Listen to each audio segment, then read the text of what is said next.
Hi, welcome back. I hope all of you are doing well. And for today, we are going to look into the final topic of TR3011 aerodynamics to compressible aerodynamics. We are going to continue in the discussion of compressible flow through nozzles, diffusers, and wind tunnels. As we have already discussed last week, we have already looked into the overview of the topic, looking into the compressible flow through nozzles, diffusers, and wind tunnels in general, as well as looking into the governing equations for quasi one-dimensional flow. At the same time, we also have already discussed the theory behind the nozzle flows. So for today, the plan is to look into the examples. There are few examples that I'm going to discuss with you today with regards to the nozzle flows. Upon completing the examples, we will discuss the subtopic of diffusers as well as supersonic wind tunnels before we wrap up the topic with the summary. Let us look into the first example. So what we have here, you want to consider the isentropic supersonic flow through a convergent divergent nozzle with an exit to throat area ratio of 10.25, right? So the given information here, there is a isentropic supersonic flow which flows through a convergent divergent nozzle. So another information provided is the exit to throat area ratio is given as 10.25. What do we mean by exit to throat area ratio? So we have already discussed last week the exit to throat area ratio. So exit denoted by the small e here. So we have AE over A star. A star is the throat where sonic flow occurs, right? So this is the exit to throat area ratio given as 10.25. It also noted here the reservoir pressure as well as the temperature are given to be at 5 atmosphere for the pressure as well as 600 degrees Rankine for the temperature respectively. So what you need to do is basically to calculate the Mach number, the pressure, and the temperature reading at the nozzle exit. So what do we want to do next is basically to look at Appendix A for the supersonic portion at the exit to throat area ratio of 10.25. So this is just a snapshot of what is shown in the Appendix A in the Anderson book, right? If you flip through the Appendix A, you try to find where is the exit to throat area ratio 10.25. So in this case, it is over here, 0.1025 to the power of 2. So that is denoted as 10.25. And you then read the corresponding value for the Mach number. So we have the Mach number here. Mach number at exit is ME, which is given to be 0.3950 to the power of 1, right? So basically that is denoted as 3.95, right? So you can just move the decimal place to one place over there. So you will get the reading of the Mach number at exit to be 3.95. Then we read the ratio of the pressure.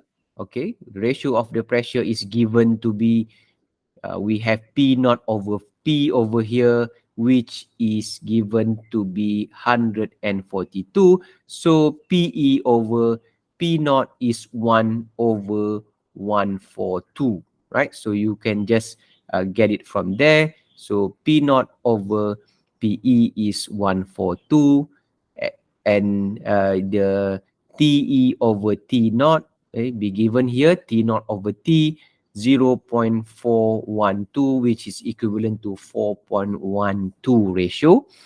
And then you will get the corresponding exit pressure ratio to become 0.007 times the value of P naught, right? The P naught is given here, 5 atm, right? So you will eventually obtain the corresponding value of the exit pressure to become 0.035 atm.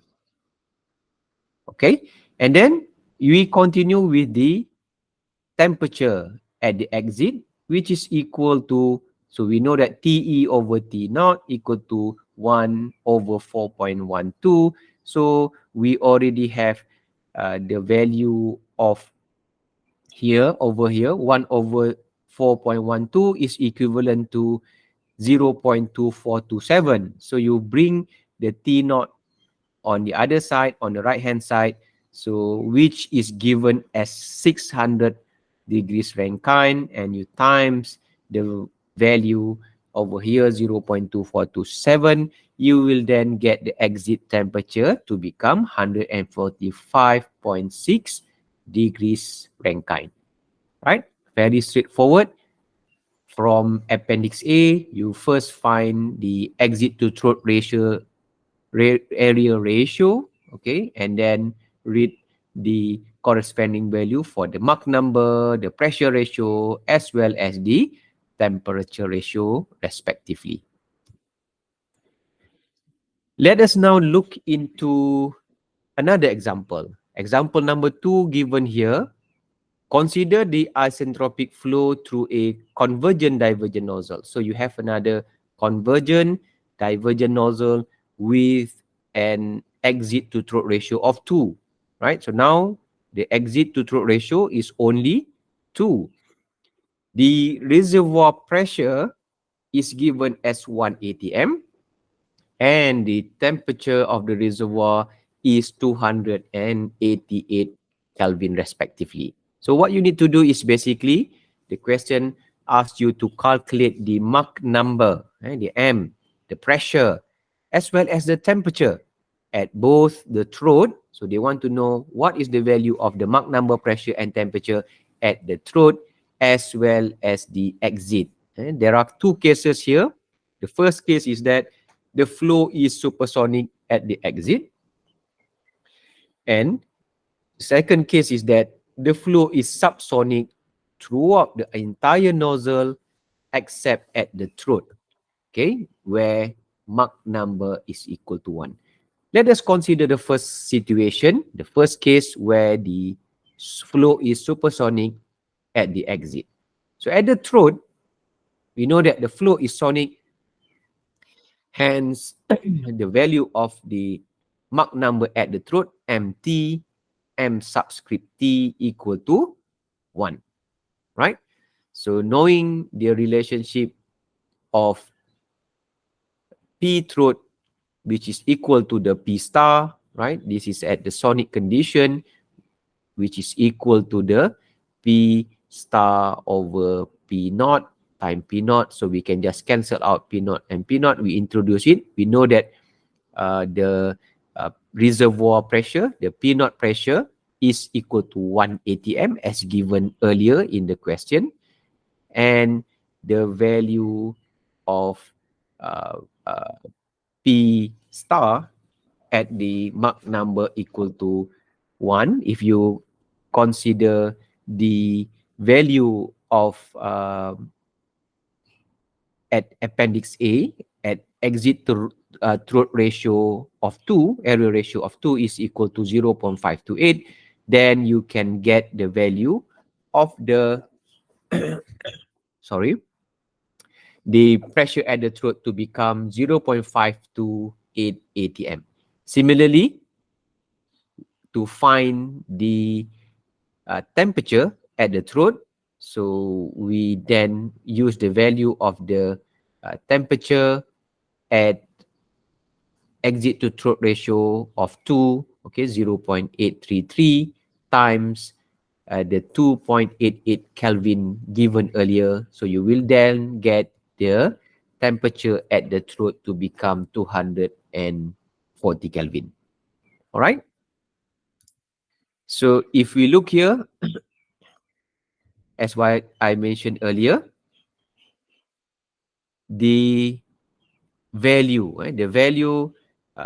at the exit, since the flow is supersonic. Since the flow is supersonic, if you look at the supersonic portion as shown in appendix A, I have a snapshot of the value of A area to exit to throat area ratio equal to 2. We look here, you could not find the exact value for area ratio of 2. What you have is 2.005, right? So that is close enough, and we use that as the value. We need to, we cannot find the exact value, so this is a near value, right?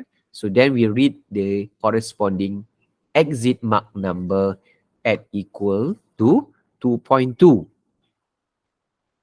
And you see here that the pressure ratio, okay, the pressure ratio is given to be 10.69 as shown here, right? And then you will get the exit pressure to become 0.0935. And by solving this 1 over 10.69, you get the exit pressure.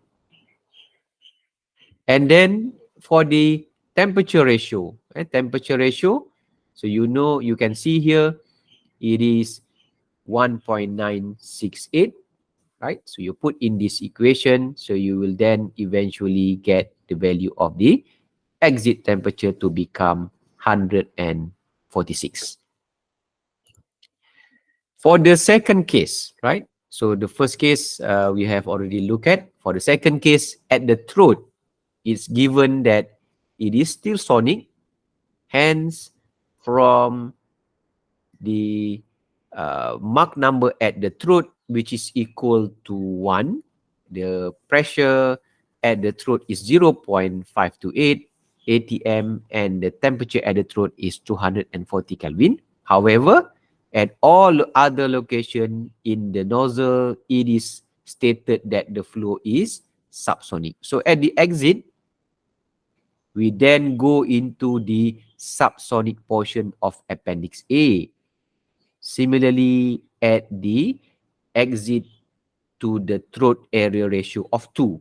Just now, in the earlier case, that we read the corresponding value at the supersonic portion of appendix A. So, but now we look at the subsonic portion. So what we have already here, a snapshot. Again, you will find that you could not find the exact value. So the nearest is 2.035, which is very near to 2, okay, compared to the other values, right? So the Mach number at exit is stated here to be 0.3, okay? And the corresponding pressure ratio is 1.064. Then you will get the exit pressure to become 0.94 atm. At the same time, the temperature, you look at the temperature ratio over here, it is 1.018. So 1 over 1.018 times the temperature at 288 Kelvin. So you will get the exit temperature to become 282.9 Kelvin. I hope you can follow through the example by yourself later on so that you can appreciate the process to get the final answer. Let us now look into another example. Example number 3. For the nozzle in example 2, okay, it is assumed that the exit pressure is now 0.973 atm. So basically, you have the same nozzle as shown in example number 2. We then given a value of the exit pressure of 0.973 atm. What you need to do is to calculate the Mach numbers at the throat as well as the exit. So you want to know what is the Mach number over here, what is the Mach number at the exit, as shown in figure A, 7A over here. All right. So in example 2, we saw that if the exit pressure is 0.94, the flow is sonic, but subsonic elsewhere. Means that the exit pressure of 0.94 correspond to exit pressure 3 in figure 7. So you can see here in PE3, right? So it is correspond to the when the PE equal to 0.94, right?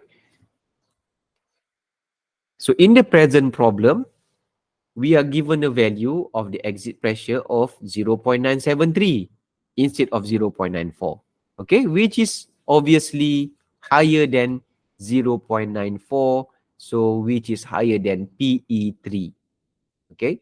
So hence it is this case, the flow is subsonic throughout the nozzle, including at the throat, right? For the case, the throat area, or sorry, the sonic area takes on a reference value, and the actual geometric throat area is denoted by AT.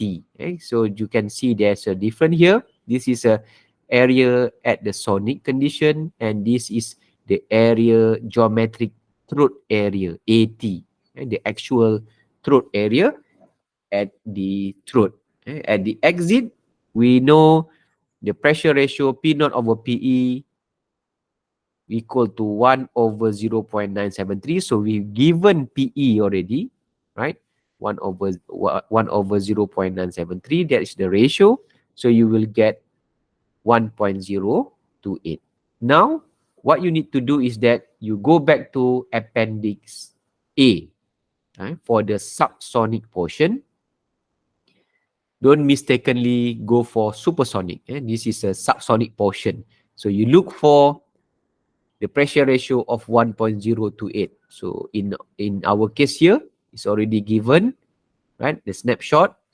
You can double check the Appendix A by yourself.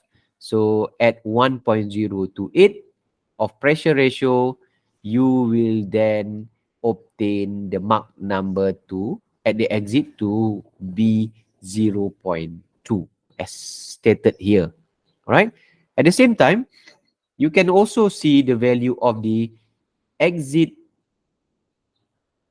over the throat area ratio at 2.964 given over here.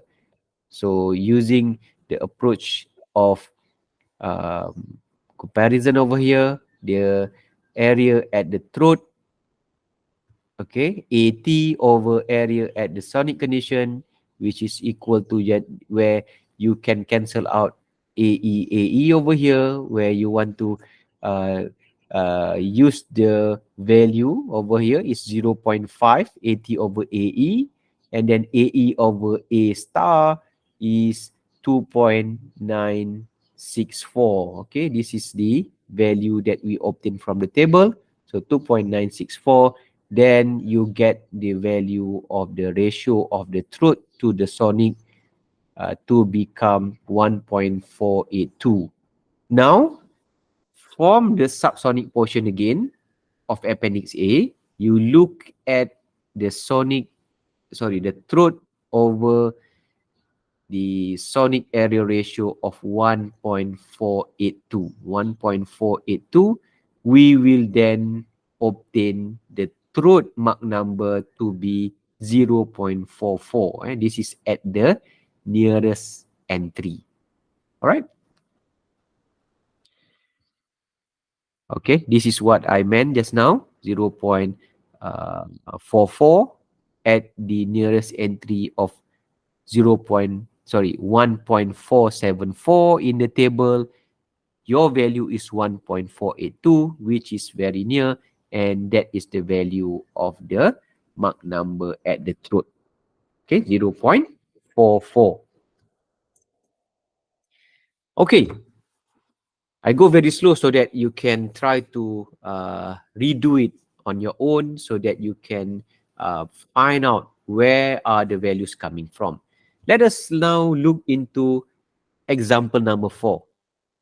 We have an equation for the thrust of a jet propulsion device that can be derived by applying the integral form of the momentum equation for a steady inviscid flow to a control volume wrapped around the jet engine. So the resulting thrust equation, okay, if you refer back to your propulsion subject for a rocket engine, you will have the thrust equal to the mass flow rate times the exit velocity, okay, you plus the component of the pressure area and the pressure, and the difference between the exit pressure to the surrounding the ambient pressure, right, times the exit area.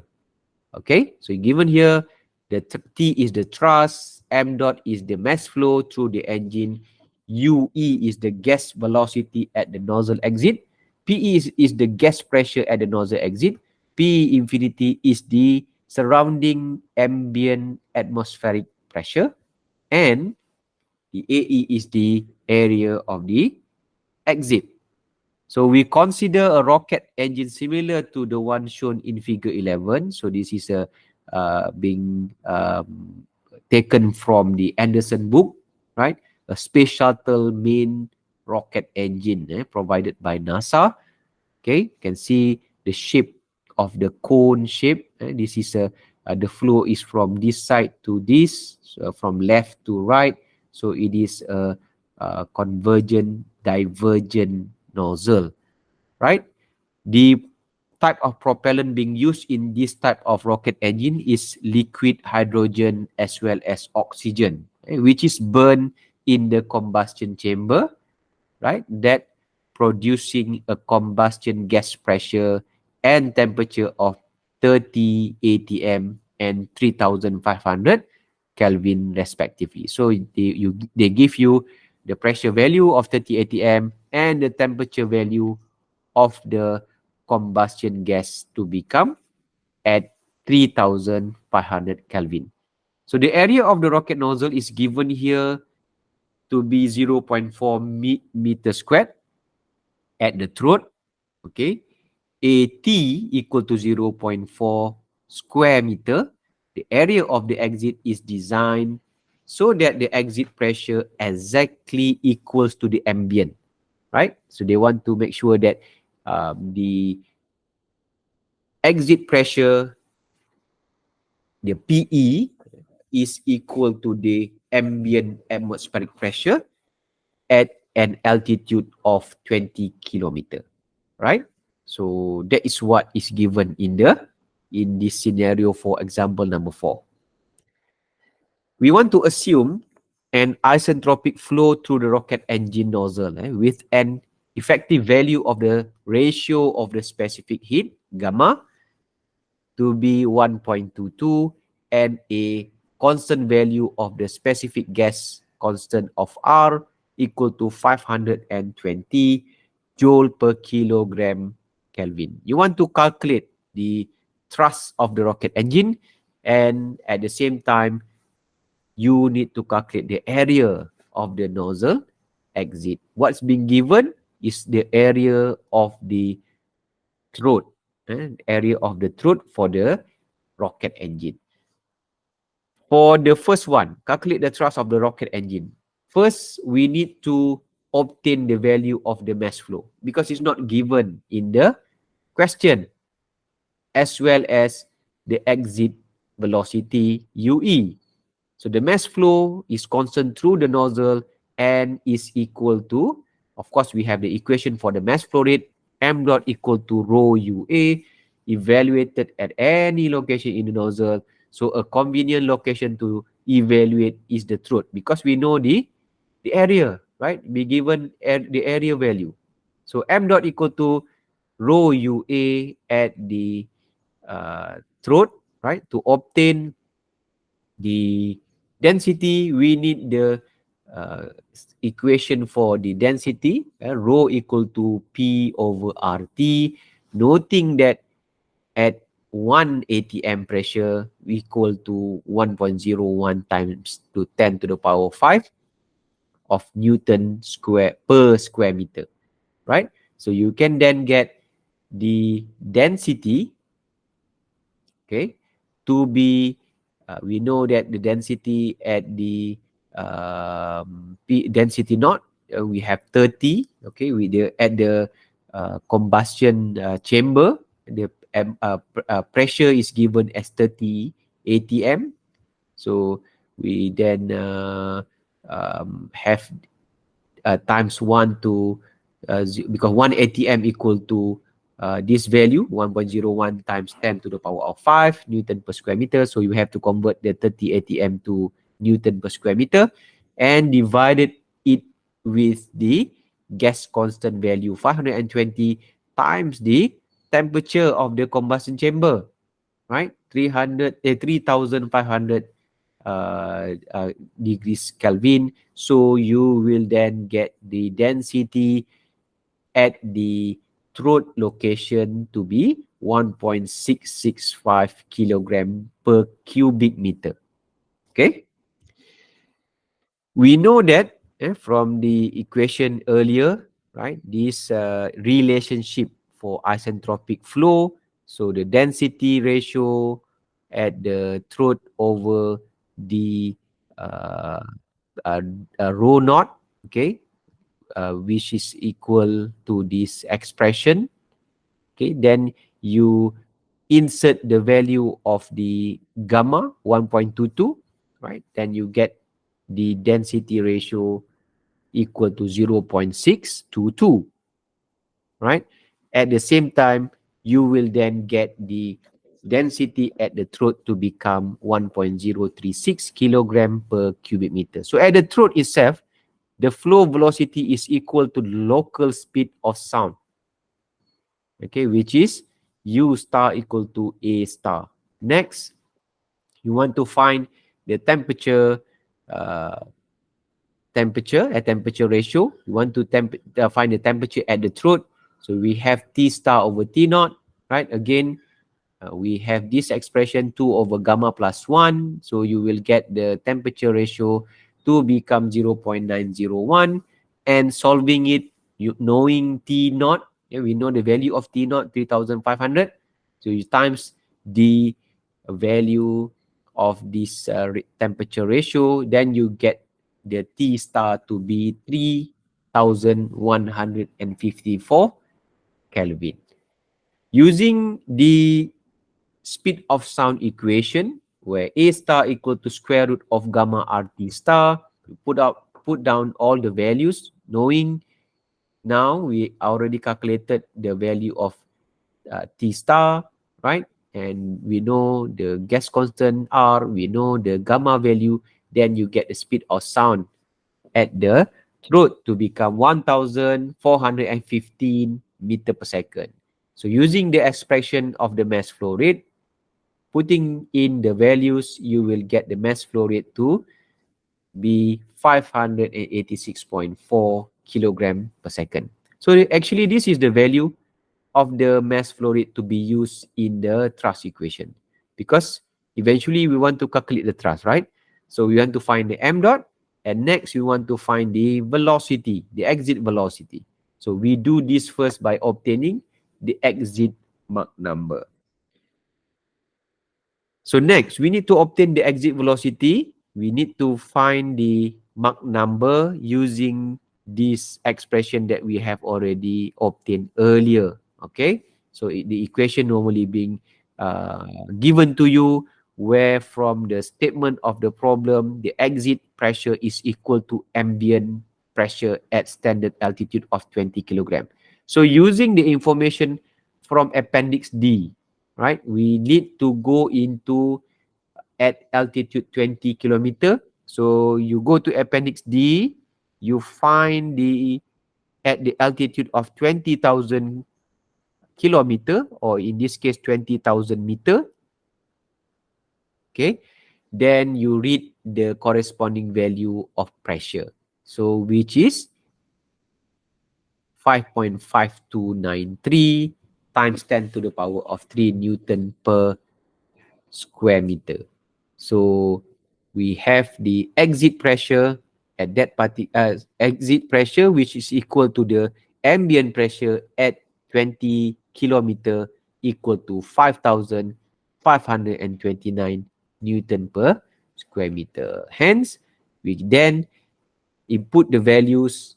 Okay, we know already using this expression, okay, for isentropic flow, we can key in all the values that we have already obtained, right? We have the pressure at 30 atm, convert it into Newton per square meter.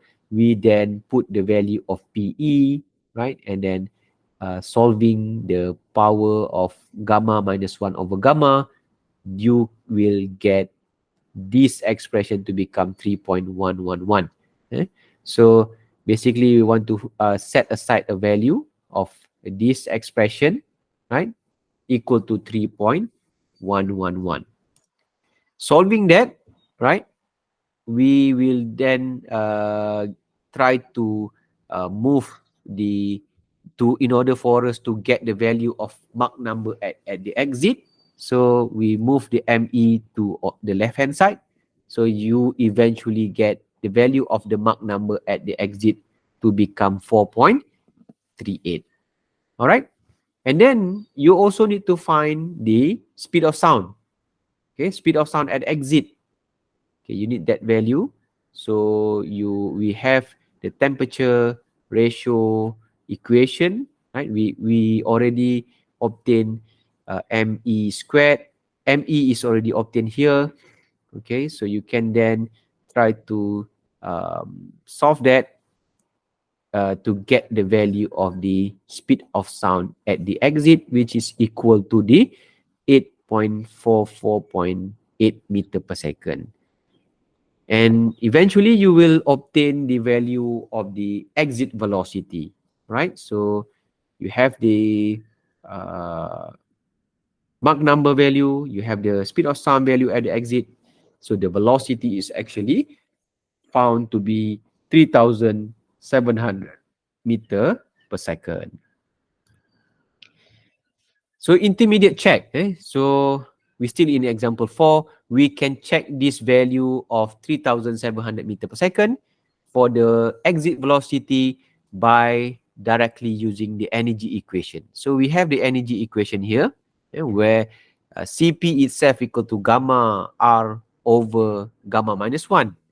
Okay, inserting the values, right? We have 2,883.6 joule per kilogram Kelvin. So thus, solving the value, we will then get the same value of exit velocity at 3,700 meter per second. So this checks with the result for exit velocity, which already obtained in the previous slide, right? Finally, we are ready to calculate the thrust. Okay, so since the statement of the problem gives that the exit pressure equal to the ambient pressure at 20 kilometer, right? The pressure drops out and we have the thrust equal to the mass flow rate times the velocity only. So we have the value of the thrust to be 2.17 times 10 to the power of 6 Newton. So we know that 1 Newton equal to 0.2247 pound.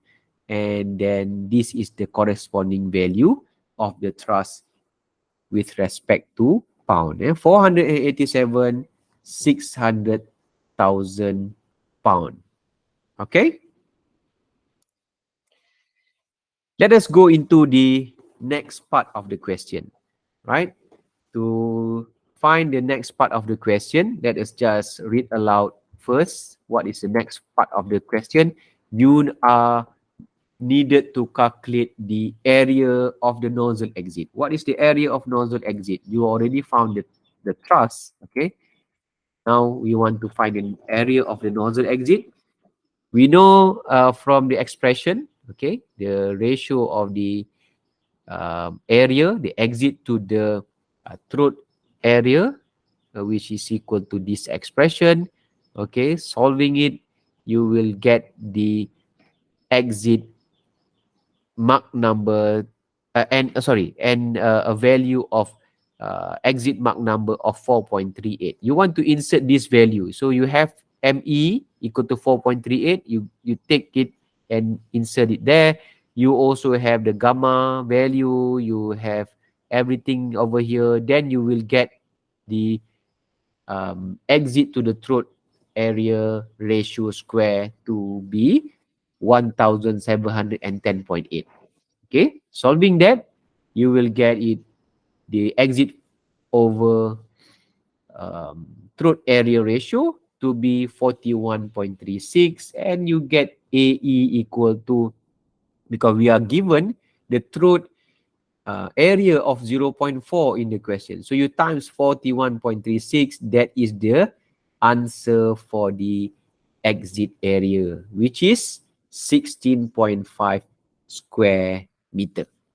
All right, I think it's quite fairly straightforward for example 4, as long as you follow through, right? When you want to calculate the thrust, you have to find the Mach number first, as well as the velocity. In order for you to find the velocity, you need to find the speed of sound. With the given information, I believe all of you can follow through example number 4 just now.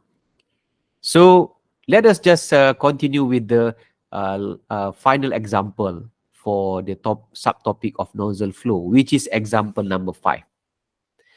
You need to calculate the mass flow through the rocket engine, which already being described in example 4 using closed form analytical expression.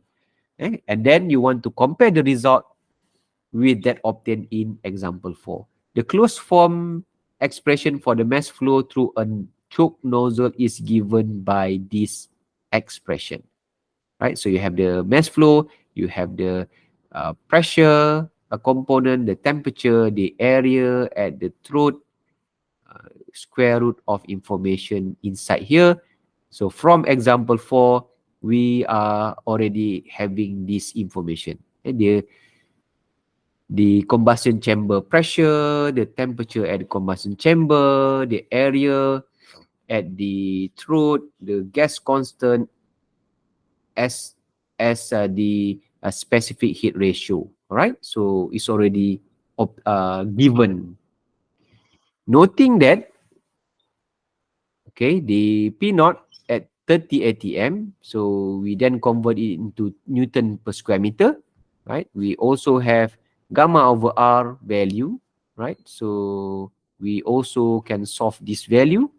So putting back into the equation, then you will get the mass flow, right, to become 583.2 kilogram per second. So this result actually obtained from a single equation, which compares well with the value of 586.4 kilogram per second obtained from a sequence of calculation that is subject to a larger cumulative round of error. So basically, in example 4, we already obtained mass flow rate to be 586.4 kilogram per second from a very long exercise, right? So, but over here, using this closed form expression for the mass flow through a choke nozzle, you can then quickly obtain the value of the mass flow rate, which is quite close, right? And the result obtained here should be considered more accurate compared to the one that we already calculated earlier in example number 4. What we can understand here, methods used in example 5 has distinct advantage. So we know compared to calculation that being done in example 4 for the mass flow rate calculation. Not only does it lead to a straightforward answer in one step, but it also shows us exactly on what variables the mass flow depends and in what manner. So we see that the mass flow depends primarily on the pressure, the temperature, and the area at the throat. So this is supposed to be superscript, not subscript. Okay, and then it varies directly with the reservoir pressure and the area of the throat, and inversely as the square root of the reservoir temperature. So if you double the reservoir pressure, okay, in another scenario, you will then double the mass flow. If you double the throat area, you will also double the mass flow. If you quadruple the reservoir temperature, you cut the mass flow by half. So these variations are fundamental to the physics of choke flow in nozzle. So basically a rocket design engineer, they will have this rule of thumb so that they have a limitation in terms of how much reservoir pressure you have to prepare in order for you to double the mass flow and in relation to the area as well as the temperature. So make certain to fix in your mind this proportionality. So we have already highlighted earlier the relationship of the mass flow with the pressure, with the throat area as well as the temperature. So how is this discussion related to the variation of mass flow that we have already looked earlier in figure 8? Last week we have shown this figure 8, right? So recall the figure 8 that pertains to a nozzle, variation of mass flow with exit pressure. So this is the mass flow, this is the pressure values, okay? And we have a fixed reservoir conditions, including a fixed value of P naught. So the mass flow is plotted versus the exit pressure. So if the exit pressure equals to P naught, right? We in the condition the PE equal to P naught, there is no pressure difference across the nozzle. Hence, there will be no flow through the nozzle because P naught equal to PE that correspond to M dot equal to 0. Okay, P naught equal to PE, M dot will be 0 over here. So as the exit pressure decreases, okay, as the exit pressure decreases, the M dot first increases. So you can see that the M dot will increases, okay, like this curve shape until it reaches a plateau, a flat area over there where there's a choke flow. Right? When PE is less than or equal to PE3, right? In this case, where it started to plateau, for PE between P exit and P naught, the nozzle flow is not choked, okay, and the value of the mass flow depends not only on P naught, the area of the throat and the temperature, but also on the exit pressure. So when PE falls below PE3, we go beyond here, go further down, the flow is considered choke and the mass flow become constant. There's no change in mass flow when the condition is choke. The nozzle at the throat choke. Becomes constant no matter how low the PE is decreased. The horizontal portion of the curve in figure 8 here pertains to a choke flow, and the magnitude of this choke mass flow depends only on the values of the pressure, area of the throat, and the temperature, and not on the exit pressure. So in this region, it is no longer a factor of the exit pressure, right? For the case shown in figure 8, the values of P naught, the area at the throat, as well as the T naught are fixed with specific values. So if for whatever reason the value of the pressure, the area at the throat, and the temperature is changed, then the horizontal choke line in figure 8 would be raised, or would be lowered depending on the situation, governed by the proportionality. Okay, I think that's good enough about the right time for us to have a short break before we continue to the remaining subtopics. Thank you.